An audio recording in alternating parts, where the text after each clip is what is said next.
Kamaal Cabdul walaal waad qaldan tahay qaladkaada ma qaadanaysaa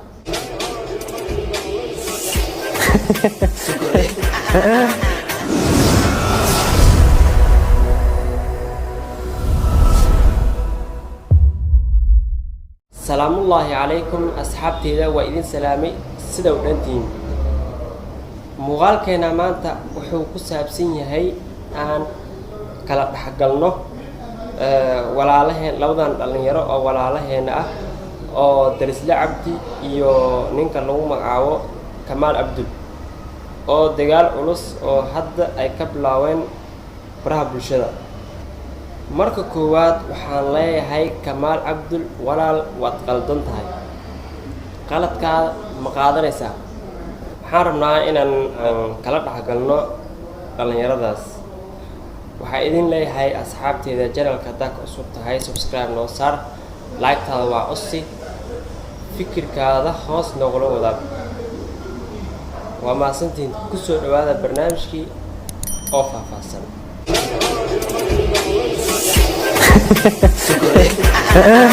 daawasho ma laha intaa ku joojina waa tahay barnaamijkeenii aan u guda galno waxaan rabaa in aan qodobo yaryar in aan uga hadlo labadan qof oo dhalinyarada Soomaaliyeed oo YouTuberiska ah in aan kala dhaxgalno asxaabteyda qaaliga ah waxaa idin codsanayaa dhegihiin maskaxdiin iyo hindhihiin iyo amaahiya idinkoo maxsan barnaamijka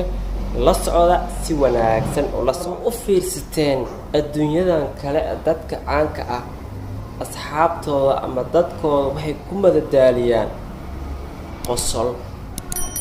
farxad reereen ayay ku madadaaliyaan war adduunyadan haddaad haysto farxad wax kaa maqan malahan sa aaminsanahay teeda kale dhar xirnaaw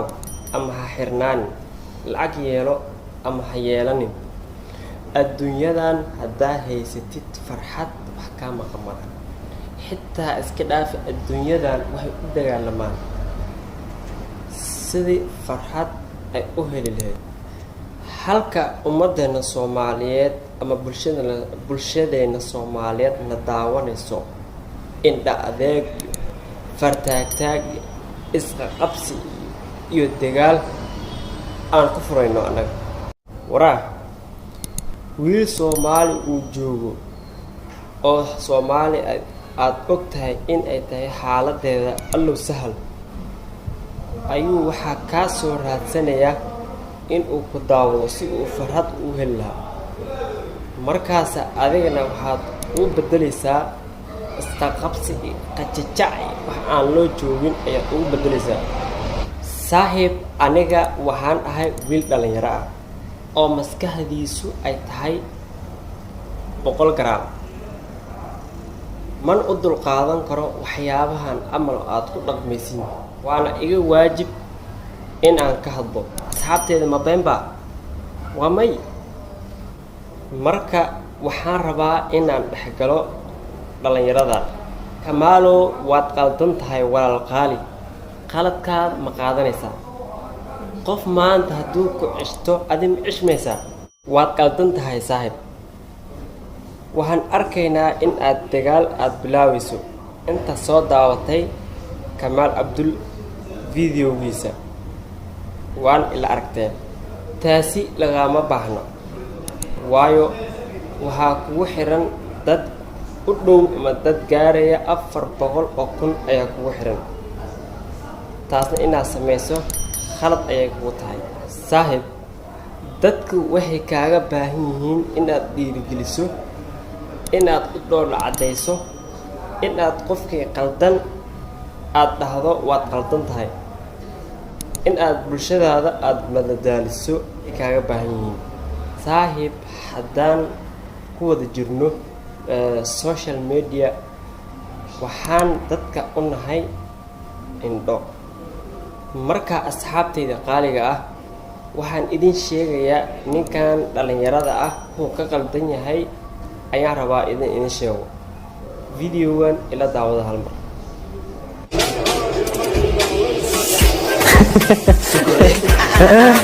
daawasho ma laha intaa ku joojina kulay muuqaalada inaan daawado ana xitaa xiis ma u haynin laakiin jaliinka ama qof walbo tiktok wuxuu isku joogo ama wixii zafniya isku yahay wixii isku fiican yahay inaan soo qaato aan jeclahay laakiin tiktok intaan daawanayo waxaan u maleynayaa shakhsiga ugu jaliinka qaabdaran in as yahay marka Kamaal Abdul sida aan ognahay tiktok waxaa loo soo doontaa madadaalo qaraaxo iyo qosol ayaa loo soo doontaa Kamaal Abdul ma waxaad rabtaa qof walba oo dunidan saaran jireen inay noqdaan diga haddii jileenkaagu fiican yahay oo qurxoon yahay oo aad ismoodid in aad tahay ugu jileenta qurxoon tiktok maxaad ka rabtaa ninka walaalkaaga Kamaalo maxaad dagaal u bilaawaysaa hadduu jileenkiisu xun yahay xitaa lama dhaho jileenkaagu wuxuu xun yahay lama dhaho ninka walaalkaaga waa ila daawada videoga wuxuu leeyahay la dhageysta videoga ama video waxaan arki jiray markii daawanay kugu soconaayo videogan inaan baws dhaho aan hadlo waxa khasbooyo videoga markiin daawano macnaha maxaan ku tilmaamaa waay labalabana ma dhihi kariye macnaha wax oo waxaan dareemoyaa Kamaalo markaan leedahay ninkan videoyaashiis markaan daawado lablaban dareema maxaa naag uur lama tahay mise naag walla ah waa maxay lablaba aad dareemayso Kamaalo nin dhalinyaro oo Soomaaliyeed oo dadkiis iyo shacabkiis madadaalinayo aad daawanaysaa lablaba aad dareemayso maxaa waay walaalkayo waad og tahay Kamaal Abdul in la qabqabsado in farta la isku fiiqo in ay dhib badan tahay ama in ay xun tahay sababtoo ah aday naftirkaaga haddii maanta lagu qabsado ama lagu aflagaadeeyo ama inta meel la soo fadhiisto Kamaal Abdul saamwaay lagu dhaho adayga naftirkaada waa dhibsane qofka walaalkaaga inta meel ah usoo fadhiisto ina aflagaadeyso soo khalad soo maahan Kamaalo waad og tahay in uu yahay nin dhalinyaro ah weliba youtuber ah oo kula siman maxaa waaye marka dhigaha aad uga hadlaysid marka aad naftirkaada wax lagu dhaho ama lagu soo aflagaadeeyo aad ku humaanayso sida hadda camal ay taagan tahay camal hadda ka hor Kamaal Abdul wuxuu dhahay sidan videogan daawo wiilka iska qoslaya laakiin halkan buu ka dhintay innaga way noo qoslaya laakiin si weli wuxuu ka xanaaqsiyaa maadaama uu dhahay ma garanayo maadaama uu dhahay dee dadka weligii ma naakin They ask you how you are, you just have to say that you're fine when you're not really fine, but you just can't get into it because waxaa ku weydiinaa ninka loo kala haray oo enjoy la dhaaya magaciisa Diris Cabdi ma garanayo marka Kamaalo ninka walaalkaaga ah markii lagu tusay sawirkiisa waxaad dhahday ma garanayo laga yaabaa hadda ka hor inuu asaga uu ku dhahay ma garanayo that's why aad u leedahay ninka ma garanayo ka hor miyaadan lagu dhixin ninka ma garanayo ninku dhahay wuxuu ahaa qurux dhigle marka Kamaal Abdul walaalkii waxaan ku leeyahay waxaa tahay qof dhalinyaro ah oo bulshadiisa madadaaliyo wax badan ayaa sameyn kartaa wadooyin fara badan ayaa ku furan wax walba waad sameyn kartaa waxaan ku leeyahay buuq iyo qayle isqabqabsi isdagaal ma ku ficino in aad social media qayle iyo qajajac aad la joogto ma ku ficin hal mid kale waa la ogsoon yahay dhibaatooyin fara badan in aad hadda lugaha kala soo baxday Soomaaliduna waa og tahay waxaan ku dhihi lahaa walaalkayow iska dhaaf waxaa lagaaga baahan yahay bulshadaada iyo taageerayaashaada hindhahooda waa inaad qurxisaa waa in aad bulshadaada wax fiican usoo dhigtaa waxaa waaye waxaan social media waaye bari ku maalan laga yaabaa inuu xirto gaalka soo sameeyay marka walaalkaaga weji noocee ah ayaa beri isugu hor imaan doontaa. waxaa laazim ah, waxaa lamhuraan ah, waxaa qasab ah, waxaa hubaal ah in lis arki doono ama in lis arkayo. war YouTube dartiis ma isku dagaalaysiin? war waxaan la yaabay aalad gaal uu leeyahay ayaan isku dagaalaynaa maanta. YouTube-kan aad arkayso ama YouTube-kan aad arkaysaan bulshadana waa laga madadaaliyaa, bariisna waa laga raadsadaa. Kamaalo, bariisada agtaada yaal haddaa maanta aan u soo fadhiisto ma waxaad leedahay ka kac walaalkaaga bariiskiis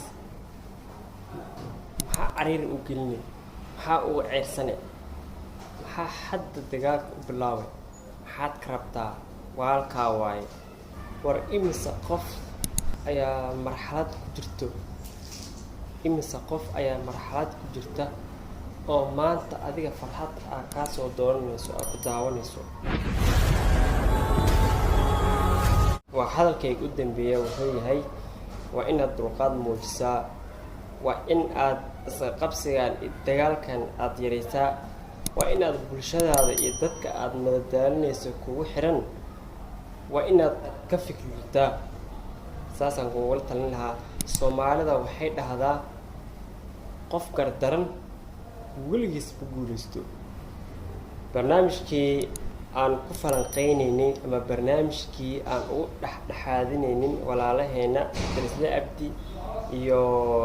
Kamaal Abdul intaas ayuu ku egyahay. fadlan waxaa idinku codsanayaa channelka hadaa ku cusub tahay subscribe noo saar, like-taadana waa codsi, fikirkaada hoos noogula wadaag, intaa ay hataa isaga soo qor, dembi dhaaf Allah igaga dhigay.